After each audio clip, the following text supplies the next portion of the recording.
COVID-19 сар дахлын үед Орхон аймгийн хэмжээнд үйл ажиллагаа явуулдаг бүхэл байгууллага аж ахуй нэгжүүд коронавирусын эсрэг тэмцэн ажиллаж байна. Орхон аймаг хөл өрөө тогтоогоогүй ч иргэдийг шаардлагагүй тохиолдолд гэрээсээ гарахгүй байж хувьдаа тэг зогсолт хийх нь халдвараас сэргийлэх ганц арга юм а. Аймгийн хэмжээнд автотээврийн хэрэгсэлд дугаарын хязгаарлалт хийсэн нь нийтийн тээврийн ачаалал ихсэх хандлагатай байна. Иймээс нийтийн тээврт халдвар тархах магадлал ихсэж байгаамаа. Харин нийтийн тээврийн үйлчлэгээний хувьд ариутгал халдваргүй зүйлтийг маш сайн зохион байгуулах нь нийтийн тээврийн компаниудын гол асуудал юм. Манай компанийн хувьд нийтдээ 136 такси үйлчилгээнд явж байгаа. Үүнээс дуудлагын такси үйлчилгээнд нийтдээ 34, үлдсэн нь одоо зогсоолоос явж байгаа юм.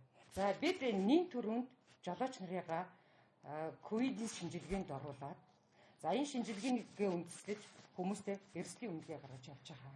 Эрсдлийн үнэлгээ гэдэг маань өнөөдөр иргэнд үйлчлэхэд өвчнийг тараахгүй байхад иргэн бүрийн оролцоо чухал гэдэг энэ одоо уран дор бид нар нэгдэж ажиллаж байгаа. Өнөөдрийн байдлаар бид нар нийтдээ 65 жолооч ковидын шинжилгээнд өчигдөр орсон, бүгд цөхөрөг гарсан.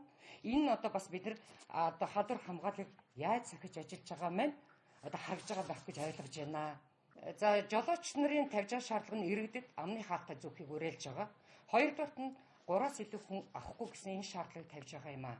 Энэ маань юу юм бэ гэхээр одоо халдвар хамгааллыг сахиж байгаа. Тэр хаалтыг бүгдээрээ жолоочийн хаалтын бүсийг давахгүй байх.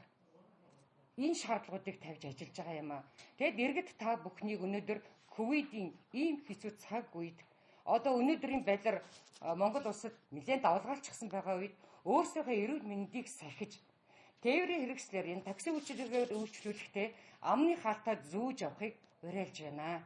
Нийтийн тээврийн үйлчлэгээ хэвийн гормын үед бол манай компани 15 автобус явах хэвээр. Одоо нөгөө ковидын юугаар болохоор 10 автобус үйлчлэгээнд гарч байгаа.